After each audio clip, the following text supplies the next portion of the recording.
ओम नमो भगवते वासुदेवाय नमः. परीक्षितांचा जन्म झालेला आहे.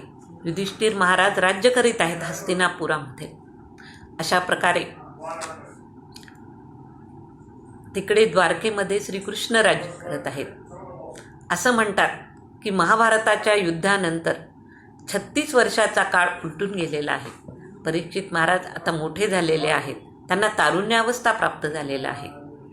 अर्जुन द्वारकेमध्ये श्रीकृष्णाला भेटायला गेलेले आहेत आणि इकडे युधिष्ठिर महाराजांना अतिशय अपशकुन घडत गेले. त्यांचं मन परत उदास झालेलं आहे. त्यांचं कशातही लक्ष लागत नव्हतं. श्रीकृष्णाचा काहीही समाचार नाही आलेला, त्यामुळे ते अस्वस्थ झालेले होते. आणि त्याच वेळेस अर्जुन द्वारकेहून परत निघाला असे त्यांना समाचार कळाला. इकडे विदुरांचे आगमन झालेले आहे हस्तिनापुरामध्ये.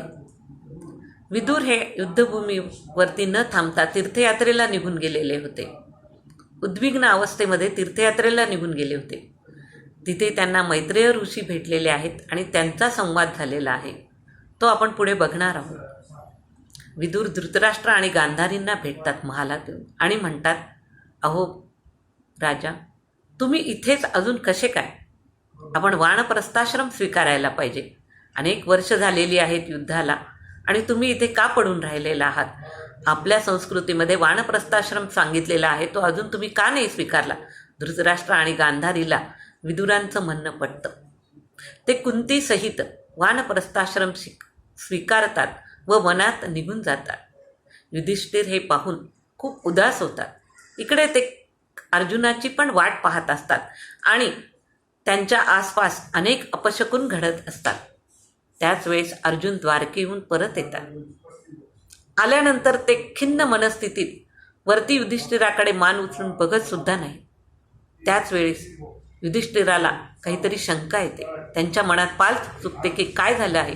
ते अर्जुनाकडे पळत जातात आणि म्हणतात, हे अर्जुना, मला लवकर सांग, श्रीकृष्ण भगवान कसे आहेत?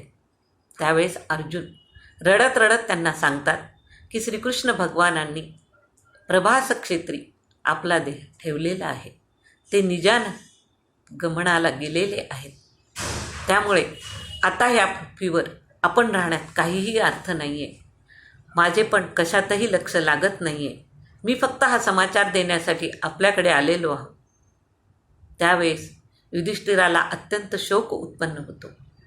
ते परीक्षिताकडे येतात आणि त्याला सांगतात की आता तुला सिंहासनावर आरूढ होऊन राज्यकारभाराची जबाबदारी घ्यावी लागेल. आम्ही आता स्वर्गारोहण करणार आहोत. श्रीकृष्ण भगवान ज्या ठिकाणी नाही आहेत त्या ठिकाणी आम्ही कोणीही राहू शकत नाही. असे सांगून युधिष्ठिर परीक्षित राजाला राज्याभिषेक करून त्याच्यावरती सर्व राज्याची जबाबदारी सोडून सर्व पांडवासह व द्रौपदीसह स्वर्गारोहण करण्यासाठी वनामध्ये जातात.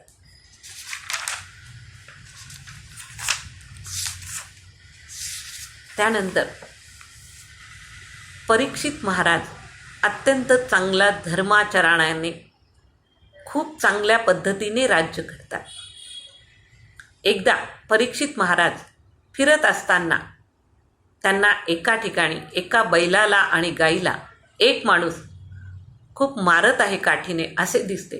ते त्या माणसाला म्हणतात, तू ह्या बैल आणि गाईला का मारत आहेस? त्यावेळेस तो बैल म्हणजे धर्म असं सांगितलं गेलं आहे आणि ती गाय म्हणजे पृथ्वी.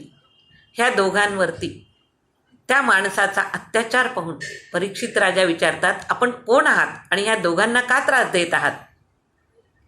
हे धर्म आणि पृथ्वी त्यावेळेस संवाद करतात आणि सांगतात की आम्हाला हा पुरुष खूप त्रास देत आहे, आम्हाला ग्लानी आलेली आहे.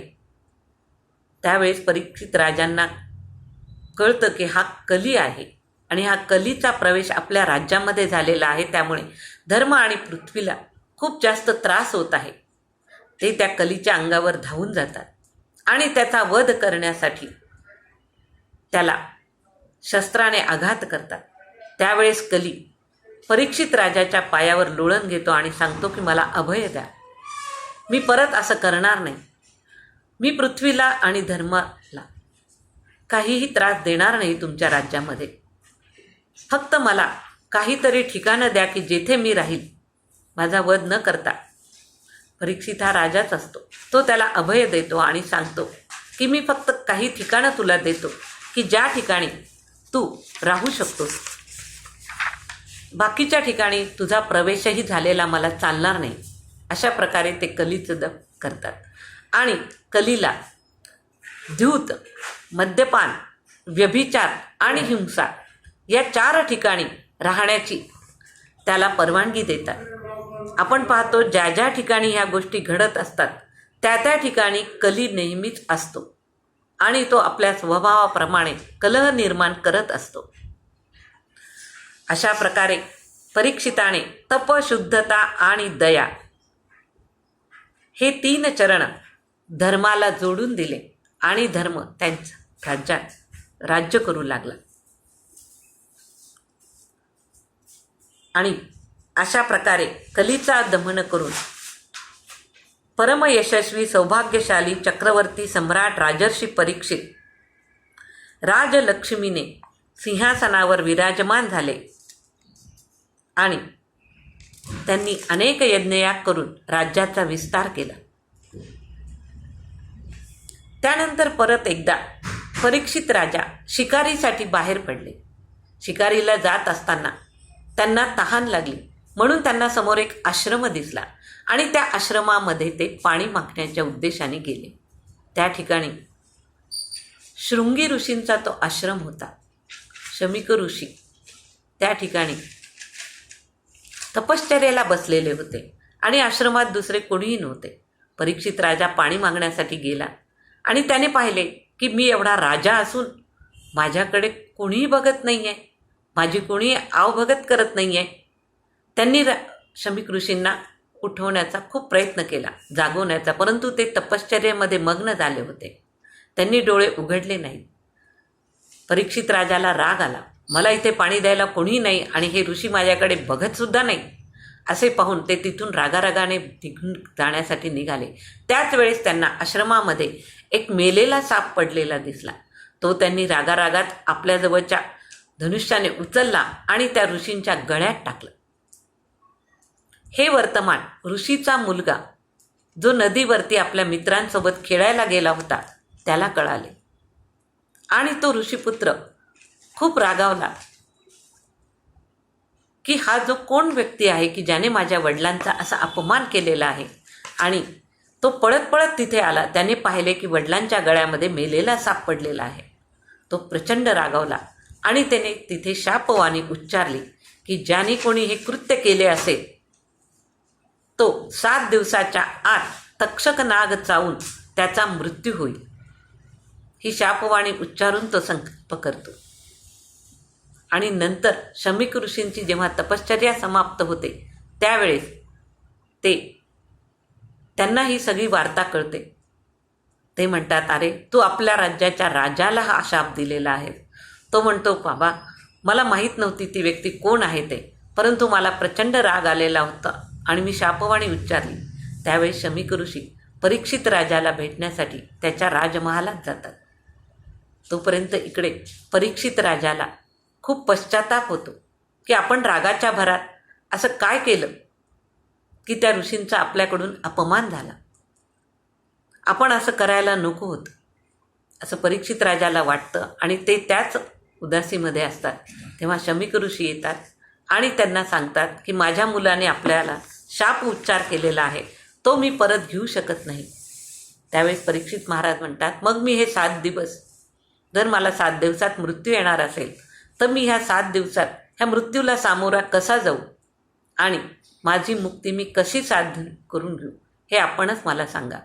सर्व ऋषीगण यांच्याशी चर्चा करून परीक्षित महाराज गंगा किनारी येऊन बसतात आणि अनशन व्रत आरंभ करतात. ते तिथे अनशन व्रत धारण करून बसलेले असतानाच त्या ठिकाणी शुकमुनींचं आगमन झालं होतं. शुकमुनी राजाला म्हणतात, हे राजा, तू असा का इथे बसलेला आहेस? काय घडलेलं आहे? परीक्षित राजा शुकमुनींना आपल्या बाबतीत घडलेल्या सर्व गोष्टी सांगतात त्यावेळेस आणि सांगतात की आपणच मला आता या ठिकाणी मी 7 दिवसात माझे मुक्तीचं साधन मला आपण द्या. त्यावेळेस शुकमुनी त्याला भागवताचा महिमा सांगतात आणि भागवताचे तू 7 दिवस श्रवण कर असे सांगतात. आणि त्या ठिकाणी गंगेच्या किनारी शुकमुनी परीक्षित राजांना भागवत सांगण्याची सुरुवात करतात. सर्वप्रथम ते शुकमुनी म्हणतात की हे राजा, लोकहितासाठी म्हणून तू मला जे काही प्रश्न विचारला आहेस की माझ्या मुक्तीसाठी मी काय करू, कारण मनुष्यासाठी ऐकणे हे श्रेष्ठ असे असते आणि त्यासाठी तुला भगवंताच्या लीलांकडे आकृष्ट व्हावं लागेल. तू भगवंताचा परमभक्त आहेस म्हणून मी तुला हे सांगतो की जो त्याच्यावर श्रद्धा ठेवतो त्याची शुद्ध चित्तवृत्ती ताबडतोब श्रीकृष्णाच्या चरणी स्थिर होते आणि आपले कल्याण साधले जाते. मृत्यूचा समय आल्यानंतर मनुष्याने भयभीत होऊ नये. त्याने वैराग्याच्या शस्त्राने शरीर आणि त्याच्याशी संबंध असणाऱ्यांविषयी ममता तोडून टाकावी. मोठ्या धैर्याने घराच्या बाहेर पडून पवित्र तीर्थातील जलात स्नान करावे आणि पवित्र तसेच एकांत स्थानी विधीपूर्वक आसन घालून बसावे. त्यानंतर परमपवित्र अशा अ उ म या 3 मात्रांनी युक्त असलेल्या अक्षर परब्रह्माचा मनपूर्वक जप करावा. प्राणवायूला वश करून घेऊन मनाचा निग्रह करावा व प्रणवाचे विस्मरण होऊ नये. अशा प्रकारे आपल्या कर्मवासनांनी चंचल झालेल्या मनाला विचारांनी काबूत ठेवून ते भगवंताच्या मंगलमय रूपाकडे लावावे आणि चित्ताने भगवंताच्या अवयवांचे ध्यान करावे. त्यानंतर शुकमुनींनी त्यांना ध्यान कशा पद्धतीने करावं हे खूप विस्तृत प्रकारे समजावून सांगितलेलं आहे. त्यानंतर भगवंताच्या स्थूल आणि सूक्ष्म रूपाची धारणा कशी करावी तसेच क्रममुक्ती आणि सद्यमुक्तींचं वर्णन केलेलं आहे. भगवंताने सृष्टीविषयक स्मृती प्राप्त करून घेतली होती त्यामुळेच त्यांची दृष्टी यथार्थ आणि बुद्धी निश्चयात्मक झालेली मिळते. त्याशिवाय खऱ्या सुखाची प्राप्ती होत नाही अशी ही धारणा त्यांनी परीक्षित राजांना सांगितलेली आहे. तसेच आपापल्या इच्छेनुसार विभिन्न देवतांची उपासना आणि परत एकदा भगवत महात्म्यांचं निरूपण शुकमुनींनी परीक्षिताला केलेलं आहे. त्यानंतर परीक्षित राजांनी शुकमुनींना प्रश्न विचारलेले आहेत की हे शुकदेवा, की ह्या सृष्टीची निर्मिती कोणी केलेली आहे. सृष्टीची रचना ब्रह्मदेवासारख्यांनाही कळण्यासारखी नाही. भगवंत या विश्वाचे संरक्षण आणि पुन्हा संहार कसा करतात हे मला जाणून घेण्याची इच्छा निर्माण झालेली आहे. भगवंत सृष्टीची उत्पत्ती कशी करतात हे शुकमुनींना परीक्षित राजाने विचारलेले आहे. त्यावेळेस शुकमुनी परीक्षित राजाला सांगतात आणि सृष्टी वर्णनाचा भाग यापुढे आलेला आहे. ते सांगतात की मायापती भगवंतांना आपण अनेक व्हावे अशी इच्छा झाल्यानंतर आपल्याच मायेने त्यांनी आपल्या स्वरूपात काल, कर्म आणि स्वभाव यांचा स्वीकार केला आणि भगवंताच्या शक्तीमुळे कालाने या 3 गुणांमध्ये क्षोभ निर्माण केला. स्वभावाने त्यांना रूपांतरित केले आणि कर्माने महत्तत्वाला जन्म दिला. रजोगुण, सत्वगुण यांनी वृद्धिगत झालेल्या महत्तत्वांपासून ज्ञानक्रिया आणि द्रव्यरूप असा तमप्रधान विकार उत्पन्न झाला. त्याला अहंकार म्हटल्या जाते. आपण जो म्हणतो ना, ब्रह्माची निर्मिती होण्यापूर्वी सगळीकडे अंधकारमय जग होते, तोच हा अहंकार आहे. आणि तो नंतर रूपांतरित होऊन 3 प्रकारचा झाला: वैकारिक, तेजस आणि तामस. जेव्हा महाभूताचे कारण असणारा तामस अहंकार रूपांतरित होत गेला तेव्हा त्यापासून आकाशाची उत्पत्ती झाली. इथे पंचमहाभूतांच्या उत्पत्तीचा भाग आलेला आहे. आकाशाचा गुण शब्द हा निर्माण झाला. आकाशात विकार उत्पन्न झाला, त्यातून वायूंची उत्पत्ती झाली. त्याचा गुण स्पर्श हा निर्माण झाला. त्यानंतर वायूमध्ये सुद्धा विकार उत्पन्न होऊन त्याच्यापासून तेजाची निर्मिती झाली आणि त्याचा प्रधान गुण रूप हा निर्माण झाला. आकाश वायू या कारणांचे शब्दस्पर्श हेही गुण त्याच्यामध्ये आले आणि तेजाच्या विकाराने पाण्याची उत्पत्ती झाली. त्याचा गुण रस हा निर्माण झाला आणि पाण्याच्या विकाराने पृथ्वीची निर्मिती झाली. अशा प्रकार आणि तिचा गुण हा गंध हा निर्माण झाला. अशा प्रकारे पंचमहाभूत पंच ज्ञानेंद्रियांची कारणं ही निर्माण झालेली आहेत. त्यानंतर ह्याच अहंकारातून इंद्रियांच्या अधिष्ठाता अशा दिशा, वायू, सूर्य, वरुण, अश्विनी कुमार, अग्नी, इंद्र, विष्णू, मित्र, प्रजापती ह्या 10 देवतांची उत्पत्ती झालेली आहे. सर्व पंचेंद्रिय निर्माण झालेली आहेत, 5 कर्मेंद्रिय निर्माण झालेली आहेत आणि हे सर्व एकत्र येऊन ह्या सृष्टीची निर्मिती झालेली आहे. असे म्हणतात की हे आपापसात कार्यकारण भावांचा स्वीकार करून व्यष्टीरूप पिंड म्हणजे एक जीव निर्माण झाला आणि समष्टीरूप ब्रह्मांड म्हणजे सर्व चराचर निर्माण झाले. हे ब्रह्मांड स्वरूप एका अंड्याच्या स्वरूपात होते. हे अंडे 1000 वर्षापर्यंत निर्जीव अवस्थेमध्ये पाण्यामध्ये पडून राहिले. नंतर काल, कर्म आणि स्वभाव यांच्या साहाय्याने भगवंताने याला जीवित केले आणि ते अंडे फोडून त्याच्यातून विराट पुरुषाची निर्मिती झाली. हे भागवतकारांनी खूप सुंदररित्या वर्णन केलेलं आहे. आपण बिग बँगचा स्फोट जो म्हणतो किंवा सुवर्णकण गोल्ड पार्टिकल ह्याचा जो आपण सायन्समध्ये अभ्यास करतो ते ह्याच्याशी मिळतीजुळती संकल्पना आपल्याला इथे पाहायला मिळते.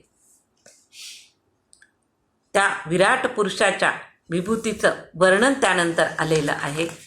खूप सुंदर प्रकारे तो विराट पुरुष कसा कसा आहे त्याच्या अंगप्रत्यंगाच्या अवयवाचं वर्णन आलेलं आहे. आणि परमात्म्याचा पहिला अवतार जो ब्रह्मांड निर्मितीनंतर झालेला तो हा विराट पुरुष आहे. त्यानंतर भगवंतांच्या लीलांचा कथा आलेल्या आहेत. अनेक लीला भगवंतांनी केलेल्या आहेत. त्यानंतर कर्दम प्रजापतीची कथा आलेली आहे की त्यांच्या घरी देवहूती जी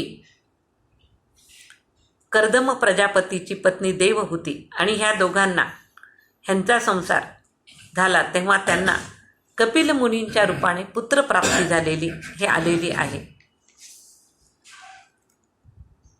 त्यानंतरचा अवतार आलेला आहे दत्तांचा. महर्षी अत्रींची इच्छा होती की भगवंताने पुत्ररूपाने माझ्या घरी जन्म घ्यावा. त्यांच्यावर प्रसन्न होऊन भगवंत त्यांना एक दिवस म्हणतात की मी स्वतःला तुम्हाला दिलं आहे, देऊन टाकलं आहे, म्हणून ते दत्त, म्हणून भगवंताचे नाव दत्तात्रेय किंवा दत्त असं पडलेलं हाही कथाभाग इथे आलेला आहे. त्यानंतर सर्व अवतारांचे आपण जे मागे 24 अवतार पाहिले त्या सर्वांच्या कथा इथे आलेल्या आहेत. त्यानंतर परत राजा परीक्षिताने विविध प्रश्न शुकमुनींना केलेले आहेत. त्यावेळेस शुकमुनी भगवंताच्या द्वारा जो चतुश्लोकी भागवताचा उपदेश महर्षी नारदांना झालेला होता तोच परत परीक्षित महाराजांना सांगतात. त्यामध्ये त्यांनी भागवताची 10 लक्षणे सांगितलेली आहेत. त्यानंतर सुत महोदय शौनकादी ऋषींना विचारत आहेत की अशा पद्धतीने परीक्षित आणि शुकमुनींचा संवाद चालू आहे. त्याच वेळेस प्रश्न विचारतात परीक्षित महाराज की मैत्रेय ऋषींनी कोणत्या तत्वांचा उपदेश केला आणि त्यांची विदुराशी कधी भेट झालेली आहे. हा कथाभाग इथे आलेला आहे. उद्धव आणि विदुर यांची भेट झालेली आहे. भागवतामध्ये अनेक संवाद आपल्याला पाहायला मिळतात. त्या संवादातून तत्त्वज्ञानांची अनेक ठिकाणी पेरणी करण्यात आलेली आहे. उद्धव आणि विदुर यांची भेट झालेली आहे बद्रिकाश्रमामध्ये. उद्धव हे श्रीकृष्णा प्रभास क्षेत्री देह ठेवल्यानंतर उद्धव श्रीकृष्णाला च्या शोकापायी नंतर तीर्थयात्रेला निघून गेलेले आहेत आणि ते बद्रिकाश्रमामध्ये त्यांची विदुरही तीर्थयात्रेला गेलेले असल्यामुळे त्या दोघांची भेट झालेली आहे आणि त्या ठिकाणी उद्धव विदुराला उपदेश करतात. जो जो श्रीकृष्णाने त्यांना देहत्याग करण्याच्या वेळेस सांगितलेला असतो तोच उपदेश उद्धव हे विदुराला करतात. त्यामध्ये उद्धव सुरुवात ही भगवंताच्या बाललीलांचे वर्णन करत करतात. अनेक भगवंताच्या लीला विदुराला सांगतात की श्रीकृष्णाच्या आठवणीने माझे मन व्याकुळ झालेलं आहे, त्यामुळे मला भगवंताच्या ज्या ज्या लीलांची आठवण येत आहे ते मी तुम्हाला सांगते. नंतर उद्धवाचा निरोप घेऊन विदुर मैत्रेय ऋषीकडे प्रयाण करतात. मैत्रेय ऋषी विदुराला अनेक पद्धतीने भगवत भक्तीचा उपदेश करतात आणि त्याला सृष्टिक्रमाचं वर्णन सांगतात. विदुरही मैत्रेयांना हाच प्रश्न विचारतात की ही सृष्टी कशा पद्धतीने निर्माण झाली. तेव्हा मैत्रेयसुद्धा जसं शुकमुनींनी सांगितलं त्याचप्रमाणे सृष्टीच्या क्रमाचं वर्णन करतात आणि जीवाची रचना कशी झालेली आहे ते सर्व त्याला सांगतात. जगाची उत्पत्ती, स्थिती आणि लय यासाठी भगवंतानी योग मायेच्या साह्याने केलेल्या वेगवेगळ्या लीलांचं परत वर्णन करतात. विराट शरीरांची उत्पत्ती झाली भगवंताच्या, त्याचे वर्णन करतात. भगवंताच्या मुखापासून जे निर्माण झाले वेद आणि ब्राह्मण प्रकट झालेले आहेत. त्यानंतर अशा प्रकारे मैत्रेय मुनी आणि विदुरांच्या प्रश्न उत्तरातून सृष्टीच्या क्रमाचे वर्णन आपल्याला इथे पाहायला मिळते. त्यानंतर मैत्रेय ऋषी विदुराला म्हणतात की मला परत एकदा ब्रह्मदेवाच्या उत्पत्ती सांगा. त्यावेळेस मैत्रेय ऋषी सांगतात की सृष्टीच्या पूर्वी हे संपूर्ण विश्व पाण्यामध्ये बुडाडलेले होते. त्यावेळी एकमात्र श्री नारायण शेषशय्येवर पहुडलेले होते. त्यांनी आपली ज्ञानशक्ती अबाधित ठेवून योग निद्रेचा आश्रय घेऊन आपले डोळे मिटून गेले होते.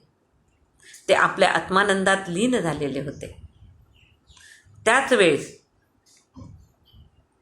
कालाला अनुसरून आपण जो पाहिलं की 3 सत्व रज तमामध्ये क्षोभ पावला होता, त्यातूनच सृष्टी रचनेची निर्मिती झालेली आहे. आणि नाभीतून त्यावेळेस भगवान नारायणाच्या नाभीतून ज्या कमलाचा उदय झाला त्या कमलामध्ये श्री भगवान ब्रह्मदेव प्रकट झालेले आहेत.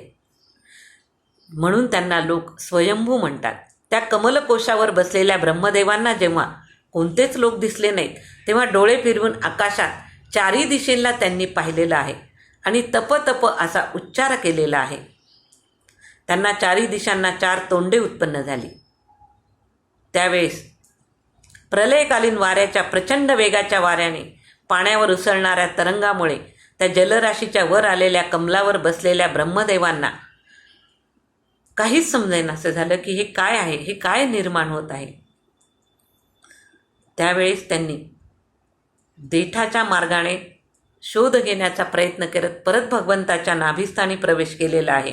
तिथे त्यांना कोणतीही वस्तू दिसली नाही, फक्त गडद अंधकार दिसला. हा काळ म्हणजेच भगवंताचे कालचक्र आहे असे आपल्याला पाहायला मिळते. त्याच वेळेस विश्वाची रचना करण्याची इच्छा करणारे लोकविधाता ब्रह्मदेव यांनी भगवंताच्या नाभिसरावातून प्रकट झालेल्या कमल, जल, आकाश, वायू आणि आपले शरीर ह्याच केवळ 5 वस्तू पाहिला. त्यांना दुसरं काहीही तिथे दिसलं नाही. आणि नंतर रजोगुणाने व्याप्त झालेले ब्रह्मदेव प्रजेची निर्मिती करू इच्छित होते. त्यासाठी काय करावे अशी त्यांना उत्सुकता निर्माण झाली. नंतर त्यांनी भगवंताची स्तुती केलेली आहे ब्रह्मदेवाने आणि 10 प्रकारच्या सृष्टीचे निर्माण करायचे ठरवलेले आहे. नंतर ब्रह्मदेवाने त्या कमलकोशात प्रवेश केला आणि भू, भुव आणि स्वह असे 3 भाग केले त्या कमलपुष्पाचे. आणि हेच 3 लोक म्हणून पुढे प्रख्यात झालेले आहेत. नंतर कालविभाग निर्माण केलेला आहे, कालाची निर्मिती केलेली आहे. मन्वंतरी कालविभागाचे खूप सुंदर असं वर्णन आपल्याला त्या ठिकाणी पाहायला मिळते. पूर्ण काल, मग त्यामध्ये निमिष असेल, क्षण असेल, 15 काष्टांचा एक लघु असे खूप मोठ्या प्रमाणात कालविभागाचे वर्णन केलेले आहे. त्यानंतर सृष्टीचा विस्तार करायचे ब्रह्मदेवाने ठरवलेले आहे. ब्रह्मदेवाने सर्वप्रथम आपल्यापासून सनक, सनंदन, सनातन आणि सवनत कुमार या 4 निवृत्ती परायण अशा पुत्रांना उत्पन्न केले आणि त्यांना सांगितले, पुत्रांनो तुम्ही आता प्रजा उत्पन्न करा. परंतु ते जन्मताच वैराग्य अवस्थेला असल्यामुळे ते म्हणाले, आम्ही प्रजा निर्मिती करू शकत नाही, आम्हाला वैराग्य धारण करायचे आहे. ब्रह्मदेवाला राग आला. माझे पुत्र माझी आज्ञा मानत नाही. आणि ब्रह्मदेवाच्या भुवयांच्या माध्यमातून तो त्यांना आलेला क्रोध एका निळ्या आणि लाल रंगाच्या बालकाच्या रूपात प्रकट झाला. ते देवतांचे पूर्वज भगवान भव अत्यंत रडण्यास सुरुवात केली. त्या बालकाने ते रडत रडतच म्हणू लागले की जगतपता विधाता, माझं नाव काय आहे आणि तू मला का जन्म दिला आहे. ते अत्यंत रडू लागले होते, म्हणून त्याचे नाव रुद्र असे ठेवण्यात आले. तेव्हा ब्रह्मदेव त्याला म्हणाले, रडू नकोस, मी आता तुझी इच्छा पूर्ण करतो. तुला मी राहण्यासाठी जागाही देतो आणि तुला रुद्र म्हणून जग ओळखेल. त्यांनी रुद्राला आज्ञा केली की तू आता प्रजापती आहेस आणि तू प्रजा उत्पन्न कर. त्यावेळी ब्रह्मदेवाची आज्ञा घेऊन रुद्राने असंख्य समुदाय निर्माण केला. परंतु रुद्राने उत्पन्न केलेले असंख्य समुदाय सर्व जगाचे भक्षण करत सुटले. हे पाहून ब्रह्मदेव म्हणाले, तुझी प्रजा आपल्या भयंकर दृष्टीने मला आणि सर्व दिशांना भस्म करू पाहिजे, तेव्हा अशी प्रजा तू निर्माण करू नकोस. त्यानंतर तुझे कल्याण असो, तू नको प्रजा निर्माण करू. आणि भगवान रुद्र कैलास पर्वतावर निघून गेले. त्यांनी भगवान ब्रह्मदेवाला प्रदक्षिणा घालून तपश्चर्या करण्यासाठी ते निघून गेले. त्यानंतर ब्रह्मदेवाने तर उत्पत्तीसाठी संकल्प केला होता. त्यानंतर त्यांनी 10 पुत्र निर्माण केले, जे मरीची, अत्री, अंगिरा, पुलच्छ, पुलह, ऋक्रतू, भृगु, वशिष्ठ, दक्ष आणि 10वे नारद अशी त्यांची नावे होती. त्यांना त्यांनी प्रजा उत्पन्न करावे असे सांगितले. ब्रह्मदेवाच्या सावलीपासूनच भगवान कर्दम उत्पन्न झालेले आहेत आणि त्यांचा विवाह देवयुतीशी झालेला आहे.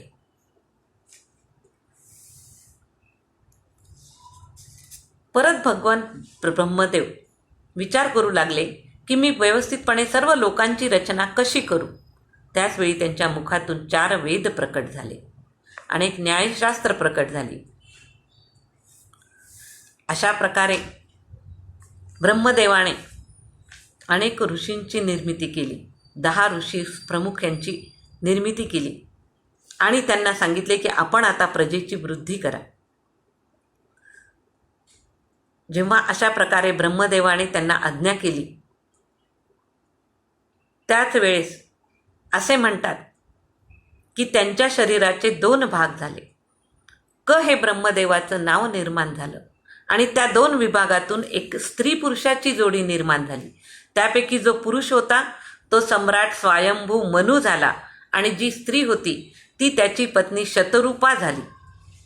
आणि त्या दोघांना ब्रह्मदेवाने आता स्त्री पुरुषापासून प्रजेची उत्पन्न करण्याची आज्ञा केली. त्या मनूंना 5 संताने उत्पन्न झाली. ती म्हणजे प्रियव्रत आणि उत्तानपाद असे 2 पुत्र आणि आकुती, देवयुती व प्रसूती अशा 3 कन्या झाल्या. मनूंनी आपल्या 3 कन्या आकुती रुची ऋषींना दिली, देवयुती कर्दम ऋषींशी तिचा विवाह केला आणि प्रसूती दक्षाला दिली. आणि यांच्या संततीने सर्व जग भरून गेले. त्यानंतर वराह अवताराची कथा आलेली आहे, ती आपण उद्या बघूया.